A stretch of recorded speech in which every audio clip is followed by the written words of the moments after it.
اور میں پھر سے کیونکہ بار بار اپنی قوم کو یہ بتانا چاہتا ہوں کہ میں نے اس کو بتایا بھی تھا اور میں نے شوکت ترین کو بھی بھیجا اس کو سمجھائیں کہ اگر آپ نے حکومت کو، ہماری حکومت کو ڈی سٹیبلائز کیا، جو بڑی مشکلوں سے ایک بینکرپٹ ملک تھا جو ہمیں ملا تھا، آج وہ کوئی اخبار میں اشتہار آیا ہوا ہے جی کہ انہوں نے ڈیفالٹ سے بچا لیا پاکستان کو.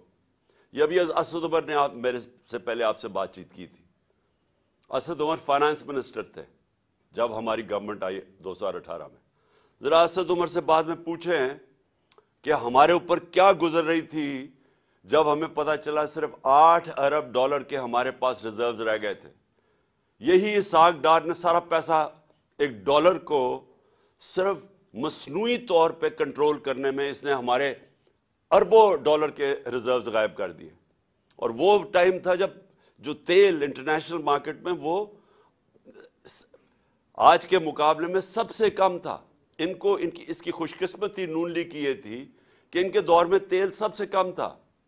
ہمارے دور میں تو وہ کرونا کے بعد سپر سائیکل آ گیا کموڈٹی کا، اوپر چلا گیا. میں اس لیے آپ کو باتیں بتا رہا ہوں کہ آپ کو بیک گراؤنڈ پتا چلنی چاہیے کہ یہ حکومت جو ہے، یہ جو پی ڈی ایم ہے، ان کی ساری جو ترقی ہوتی ہے وہ اشتہاروں میں ہوتی ہے، پروپیگنڈا میں ہوتی ہے، صحافیوں کو پیسہ کھلا کے ہوتی ہے، میڈیا ہاؤسز کو ساتھ ملا کے ہوتی ہے، گراؤنڈ پہ نہیں ہوتی.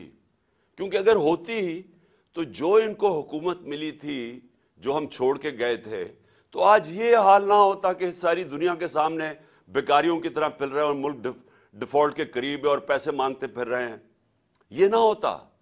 کیونکہ ہمارے پھر سے اکنامک سروے آف پاکستان میں پڑھ لیں، ہمارے سب سے بہتر انڈیکیٹرز تھے. پاکستان کی تاریخ میں وہ ہم نے اچیو کیا تھا جو کسی اور گورنمنٹ نے نہیں کیا.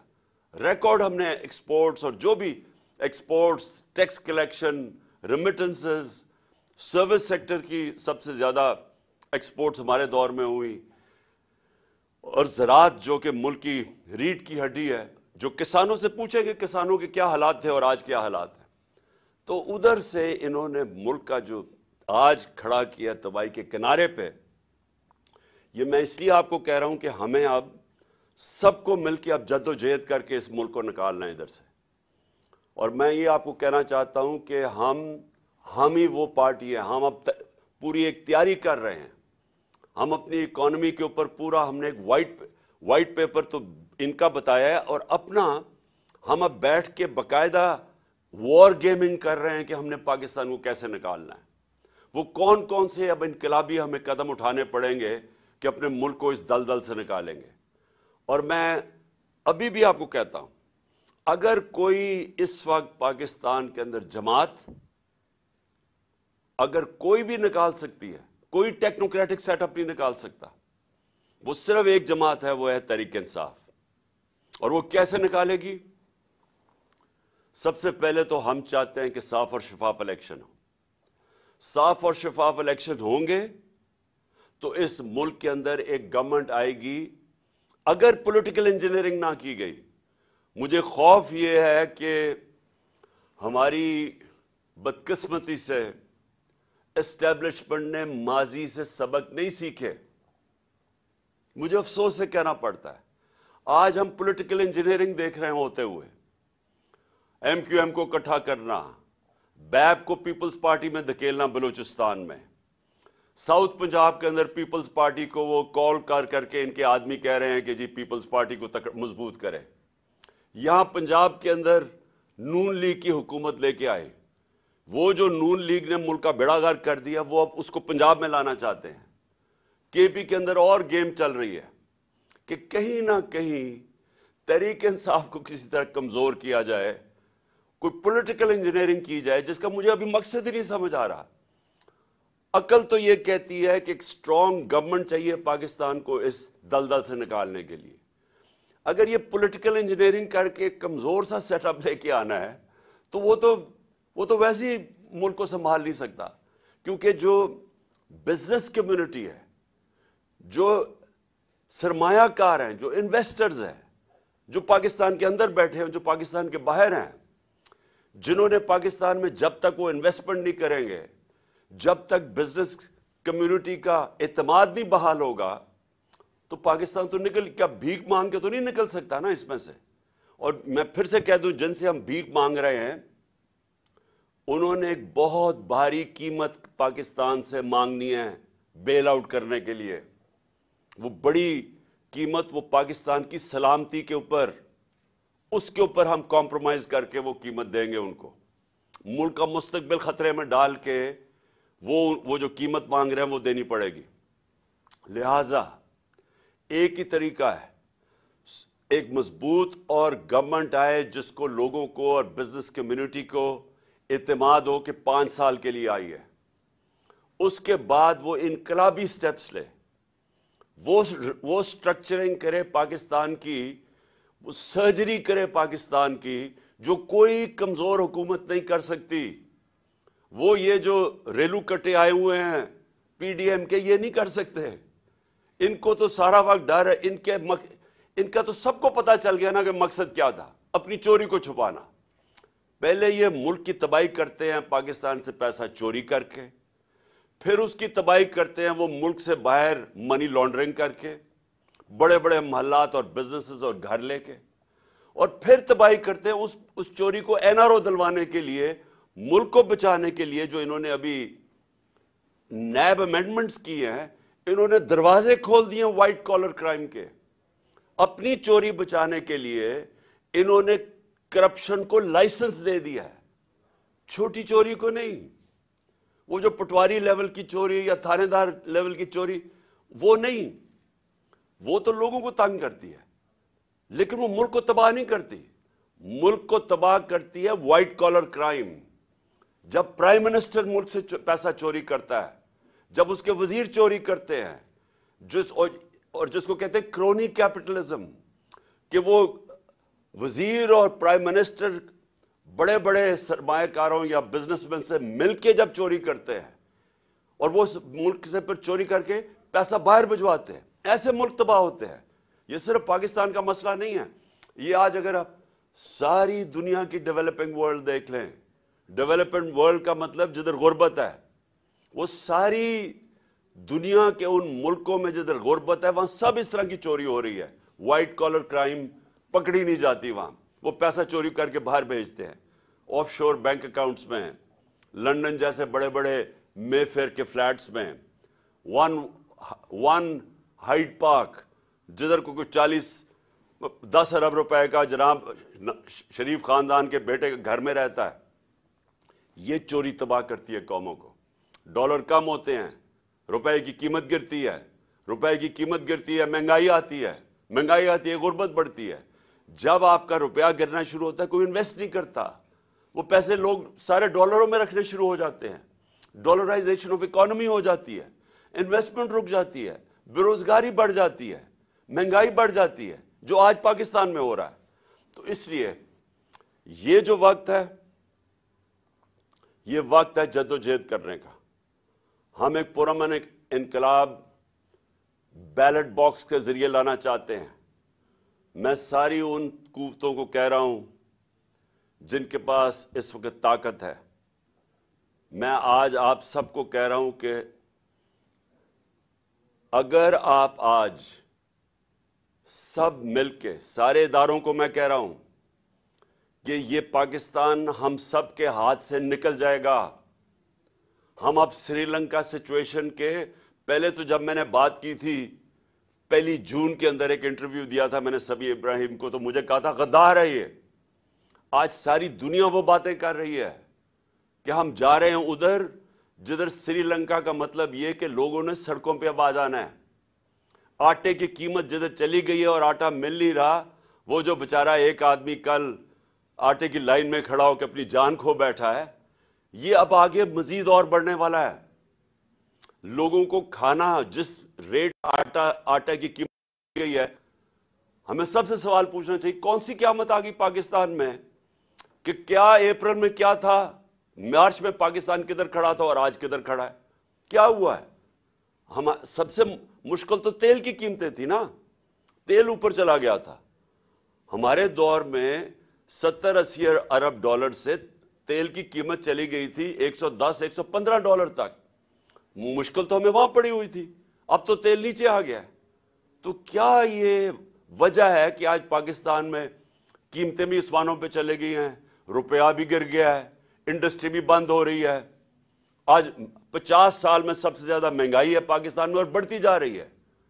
آج کوئی مجھے سمجھائیں کہ کیا وجہ ہے کہ پاکستانی دل مایوس ہو کے ملک چھوڑ کے جا رہے ہیں.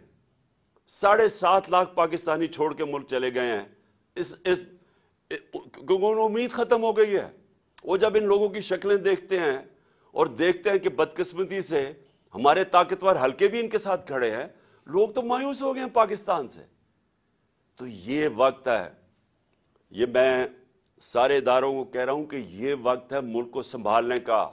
یہ سب کے ہاتھ سے نکلنے والا ہے اور یہ سنبھالے گی ایک پولیٹیکل پارٹی جس کی جڑیں ہیں سارے پاکستان میں, جو کہ فیڈرل لیول کے اوپر واحد ایک پولیٹیکل پارٹی ہے جو ملک کو اکٹھا رکھ سکتی ہے. ہمارے دشمنوں کا ایجنڈا پورا ہو رہا ہے. یہ تو حکومت ایسی آئی ہے, یہ جو امپورٹڈ حکومت ہے, یہ تو ایسے آئی ہے کہ ایک ایجنڈا پہ آئی ہے ملک کو تباہ کرنے کے لیے, اور ملک کو اپنے گھٹنوں پہ کرنے کے لیے, تاکہ ہم کمزور ہوں اور پھر ہم جو بیرونی ایجنڈا چاہتا ہے, ہمارے دشمن چاہتے ہیں کہ کمزور پاکستان کو ٹکڑوں میں کر دے, یہ تو اس طرف جا رہے ہیں ہم. یہ ہے وقت ایکشن لینے کا. ایکشن کیا ہے؟ Free and fair elections. کوئی ہم کسی سے مدد نہیں مانگ رہے, ہم کوئی کسی کی سپورٹ نہیں چاہ رہے, ہم صرف جمہوریت چاہ رہے ہیں اس ملک میں صاف اور شفاف الیکشن کروانے کی. یہ صرف ہماری ڈیمانڈ ہے پاکستان میں, اب نہیں. جب سے میری گورنمنٹ, بلکہ جب یہ سازش ہو رہی تھی, میں نے تب ہی الیکشن اناؤنس کر دیے تھے. ہمیں الیکشنز چاہیے. الیکشن سے ایک ہی طریقہ ہے. میں آج چیلنج کرتا ہوں, کسی طبقے سے آج پوچھ لیں کہ جناب ہم کیسے نکلیں گے اس میں سے, اس دلدل میں سے کیسے نکلیں گے. ہر عقل مند انسان ایک ہی بات کرے گا, صاف اور شفاف الیکشن. اور کوئی پولیٹیکل انجینئرنگ خدا کے واسطے نہ کریں. یہ جو ہمارے ملک میں اسٹیبلشمنٹ نے پولیٹیکل انجینئرنگ کی ہے, پیچھے اٹھا کے دیکھیں کتنا نقصان پہنچا ہے پاکستان کو. شارٹ ٹرم گینز کے لیے لانگ ٹرم ڈیزاسٹر ہوا اس کا. تو میں آخر میں اپنی کراچی کی خواتین کو کہنا چاہتا ہوں, اب یہ آپ کے لیے پالیٹکس نہیں ہے, یہ جہاد ہے. آپ اصل میں ملک کے لیے, اب اپنی قوم کے لیے نکل رہے ہیں. آپ اپنی ذات کے لیے نہیں نکل رہے, عہدوں کے لیے نہیں نکل رہے, وزارتوں کے لیے نہیں نکل رہے. آپ اپنے ملک کو بچانے کے لیے نکل رہے ہیں. ایسے حالات میں نے کبھی پاکستان میں ایسے حالات نہیں دیکھے تھے. صرف جب ہمارا ملک ٹوٹا تھا تو مجھے تب یاد ہے کہ اس طرح کا ہمیں خوف تھا. یہ اس کے بعد اتنا بڑا کرائسس آ چکا ہے, اور یہ جتنی دیر یہ اوپر بیٹھے رہیں گے, یہ کرائسس مزید بڑھتا جائے گا. کوئی کسی کے پاس حل نہیں ہے. انہوں نے ہر مہینے پاکستان نیچے گیا ہے. یہ جب سے آئے ہیں, تب سے اب دیکھ لیں, ہر اکنامک انڈیکیٹر نیچے جا رہا ہے. اور یہ سمجھ رہے ہیں کہ اشتہار دے کے شاید نکلائیں. اب وہ اشتہاروں کا بھی وقت چلا گیا ہے. اب سوشل میڈیا آ گیا ہے, سیاسی شعور آ گیا لوگوں میں. ہر چیز, آپ کوئی چیز سٹیٹمنٹ دیتے ہیں, آدھے گھنٹے کے اندر سوشل میڈیا اس کو بے نقاب کر کے رکھ دیتا ہے. تو آپ کے لیے جہاد ہے. یہ ٹائم ہے کہ آپ نے ڈور ٹو ڈور جانا ہے. میں خواتین کو خاص طور پہ کہہ رہا ہوں, کیونکہ اس وقت میں نے دیکھا ہے کہ جو ہمارا بائی الیکشن ہوا ہے, اس میں ہم اس کے باوجود بائی الیکشنز میں کہ ساری پارٹیز ایک ٹکٹ پہ لڑی, الیکشن کمیشن نے اتنی بے شرمی سے ان کی مدد کی, اسٹیبلشمنٹ ان کے ساتھ کھڑی ہوئی, اور صرف ہم کیسے جیتے کہ پاکستانی قوم نکلائی ووٹ ڈالنے کے لیے. انہوں نے ہمارے ووٹس بھی باہر پھینکے, جو حلقوں سے کوشش کی کہ ہمارے ووٹس باہر پھینک دیں, فیملیز کے ووٹ توڑے, سب کچھ کیا انہوں نے. لیکن جو ہم نے آخر میں اسیس کیا, کبھی اس طرح خواتین نہیں نکلی تھی ووٹ ڈالنے میں جو اس باری نکلی ہیں. اور میں اصل میں کہوں گا کہ ہمیں خواتین کی ووٹ نے اصل میں ہمیں یہ سارے جو 75% بائی الیکشن ہم جیتے ہیں, انہوں نے ہمیں جتائے ہیں. اس لیے آپ کے اوپر بڑی ذمہ داری ہے. آپ کا ملک ہے, آپ کی فیملیز ہیں, آپ کا مستقبل ہے. آپ نے اب مل کے ہمارے ساتھ اس ملک کی خواتین اور مردوں نے اور بچوں نے اور سٹوڈنٹس نے اور نوجوانوں نے مل کے اب انشاءاللہ پاکستان کو اس بحران سے نکالنا ہے۔ پاکستان زندہ باد۔